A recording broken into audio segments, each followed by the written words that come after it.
السلام عليكم ورحمة الله وبركاته.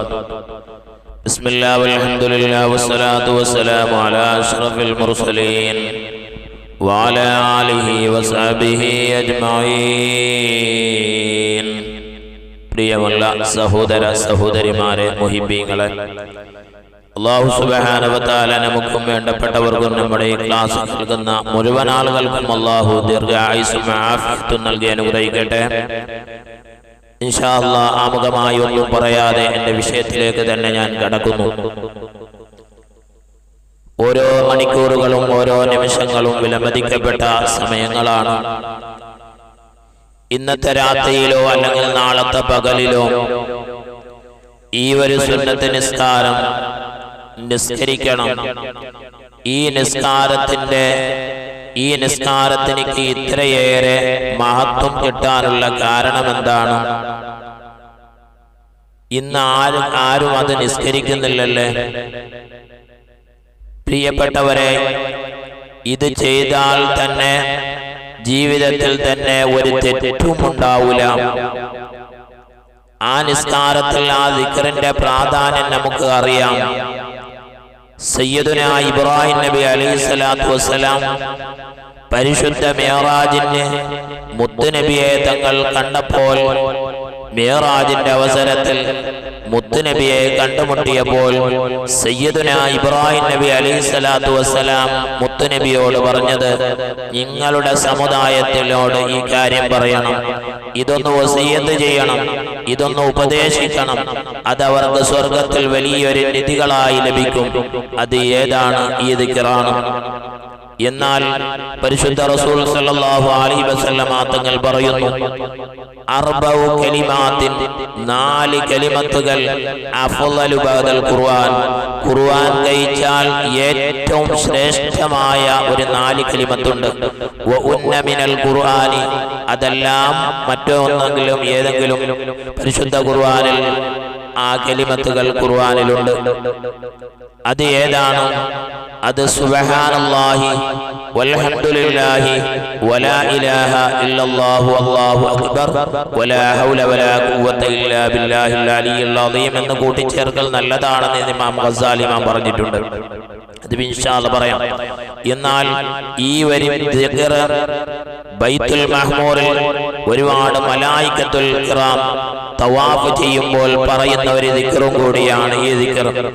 ആ ദിക്റിന് അത്രയേറെ പ്രാധാന്യമുണ്ട്, ഫളലുണ്ട്, തീർന്നില്ല.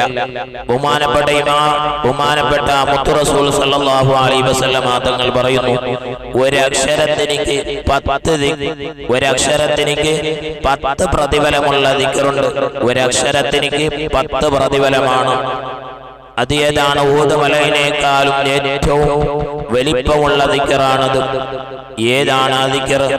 അത് സുബ്ഹാനല്ലാഹി വൽഹംദുലില്ലാഹി വലാ ഇലാഹ ഇല്ലല്ലാഹു വല്ലാഹു അക്ബർ.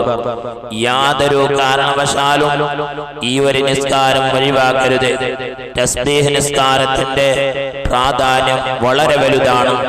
ഈ ആയത്തിൽ പറയുന്നത് കാണാം, മറ്റുള്ള കിതാബിലും പറയുന്നത് കാണാം, ലാ യസ്മഉ ബി അദീമി ഫളിഹാ,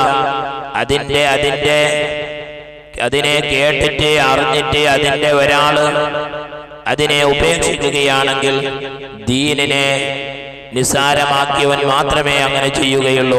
മുത്തഖീങ്ങളായ ഒരുപാട് സലഫ് സ്വാലിഹീങ്ങൾ, ഒരുപാട് ആൾക്കാർ ഈ നിസ്കാരം നിസ്കരിക്കുമായിരുന്നു. അത്രയും പ്രാധാന്യമാണ് ആ നിസ്കാരത്തിനെ കുറിച്ച് നമുക്ക് ചെറിയ രൂപത്തിൽ പഠിക്കാം. തസ്ബീഹ് നിസ്കാരം 4 റക്അത്താണ്. എത്ര റക്അത്ത്? 4 റക്അത്താണ്. ചുരുങ്ങിയത് 2 റക്അത്താണ്. അങ്ങനെയല്ല, അങ്ങനെ പറഞ്ഞവരുണ്ട്. തസ്ബീഹ് നിസ്കാരം 4 റക്അത്താണ്. ചുരുങ്ങിയതാണെങ്കിലും അധികരിച്ചതാണെങ്കിലും. ചുരുങ്ങിയതുണ്ടോ ഉസ്താദ് കേൾക്കാൻ? തസ്ബീഹ് നിസ്കാരം എത്രയാണ്? 4 റക്അത്താണ്. എന്നാൽ രാത്രിയിൽ നിസ്കരിക്കുകയാണെങ്കിൽ മുത്തുനബി തങ്ങൾ പറഞ്ഞ ഒരു ഹദീസുണ്ട്, സലാത്തുൽ ലൈലി മസന മസന. രാത്രിയുള്ള നിസ്കാരം 2 ആക്കിയിട്ടാണ് നിസ്കരിക്കേണ്ടത്. പകലുള്ള നിസ്കാരം, പകലിലാണ് നീ നിസ്കരിക്കുന്നതാണെങ്കിൽ 4 റക്അത്ത് ഒന്നിച്ച് നിസ്കരിക്കാം. രാത്രിയിലാണെങ്കിൽ ആദ്യം 2 റക്അത്ത് നിസ്കരിക്കുക, പിന്നെ 2 റക്അത്ത് ഇങ്ങനെ നിസ്കരിക്കുക. ഇങ്ങനെയാണ് നിസ്കരിക്കുന്നത്. എന്നാൽ നിസ്കാരത്തിന്റെ നിയ്യത്ത് എങ്ങനെയാണ്? ഉസല്ലി സ്വലാത്തു തസ്ബീഹ് റകഅത്തൈനി മുതവജ്ജിയൻ ഇലൽ ഖിബ്ലത്തി ലില്ലാഹി തആല.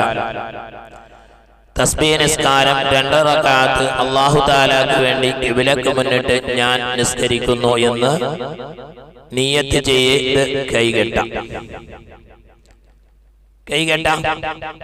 സാധാരണ നിസ്കരിക്കുന്നത് പോലെ തന്നെ നിയ്യത്ത് വെച്ചതിന് ശേഷം എന്താണ്? വജ്ജഹത്ത് ഓതി കഴിഞ്ഞാൽ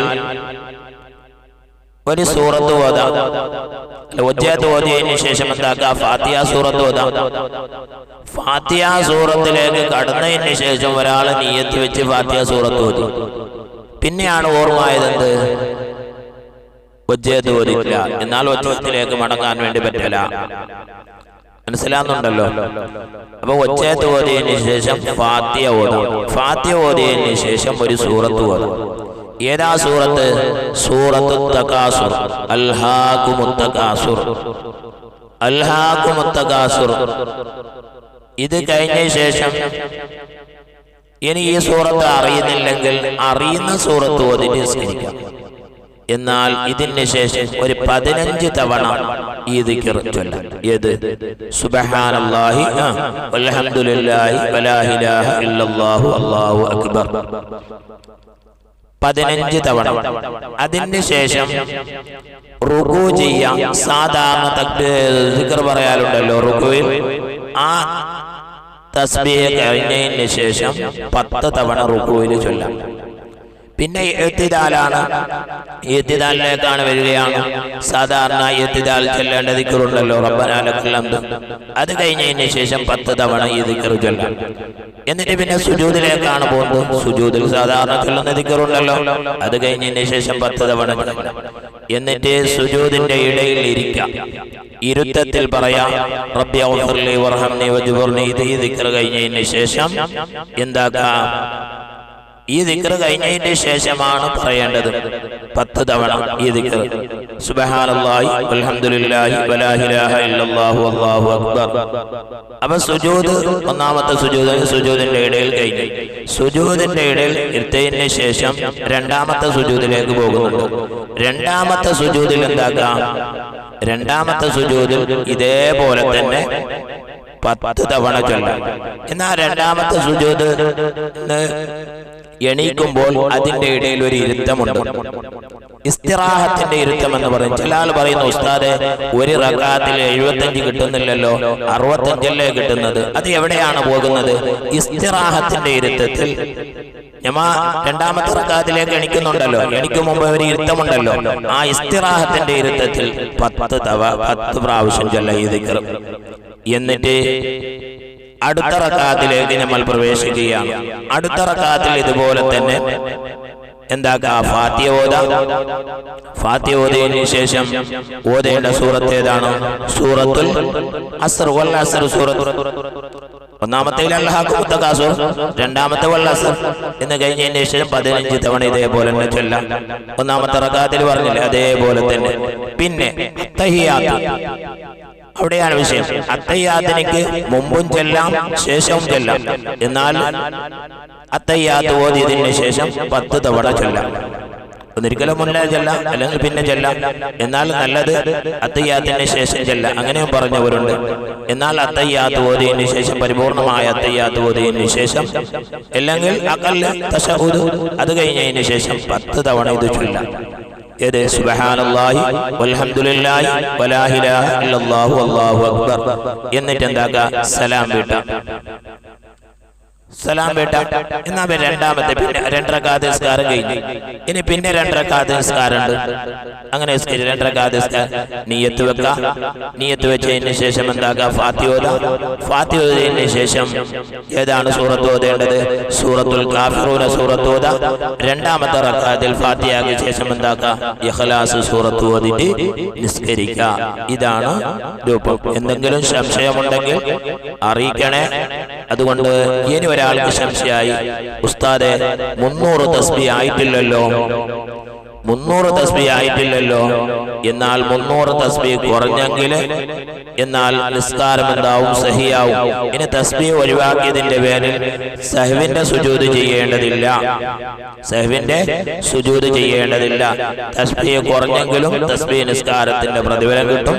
അപ്പൊ 300 തസ്ബീഹ് ചൊല്ല. അതുപോലെ വളരെ പ്രധാനപ്പെട്ട നിസ്കാരമാണ്. ഇത്തരം വസ്തുക്കൾ, ഒരുപാട് ജീവികളുണ്ട്, ഒരുപാട് പച്ചച്ചെടികളുണ്ട്. മുത്തുനബി തങ്ങൾ പറയുന്നു, എല്ലാ വസ്തുക്കളെയും ദിക്ർ ഇത് നിസ്കാരമാണ്. നിസ്കാരത്തിനിക്ക് തുല്യമായ ഒരു ദിക്റുണ്ടെങ്കിൽ അത് ഇതാണ്. ഏത്? സുബ്ഹാനല്ലാഹി വൽഹംദുലില്ലാഹി വലാ ഇലാഹ ഇല്ലല്ലാഹു അല്ലാഹു അക്ബർ. ഇനി കൂട്ടിച്ചേർക്കുന്നുണ്ട് വലാ ഹൗല വലാ ഖുവത ഇല്ലാ ബില്ലാഹിൽ അലിയ്യിൽ അദീം എന്നുള്ള ദിക്ർ. ഗസാലി ഇമാം പറയുന്നു അത് നല്ലത് തന്നെയാണ്. അതുകൊണ്ട് പ്രിയപ്പെട്ടവരെ, ഇങ്ങനെ നിസ്കരിക്കാൻ അല്ലാഹു സുബ്ഹാനഹു വ തആല നമുക്ക് തൗഫീഖ് നൽകി അനുഗ്രഹിക്കട്ടെ. ചില ആള് ചോദിക്കും, തസ്ബീഹ് നിസ്കാരം അത് നിസ്കരിക്കാൻ പാടില്ല, അത് വഈഫായ ഹദീസാണ്, അത് ഒരു തെളിവിനില്ല, ഇങ്ങനെ പറയുന്നവർ പ്രചരിപ്പിക്കുന്നവരുണ്ട്. എന്നാൽ ഇതിനിക്ക് എന്താണ് അടിസ്ഥാനം? ഇൻഷാ അല്ലാഹ് അടുത്ത ക്ലാസ് ഇത് തന്നെയായിരിക്കും. അല്ലാഹു തആല നമുക്ക് നാഫിയ ഇൽമ നൽകി അനുഗ്രഹിക്കട്ടെ. അസ്സലാമു അലൈക്കും വറഹ്മത്തുള്ളാഹി വബറകാതുഹു.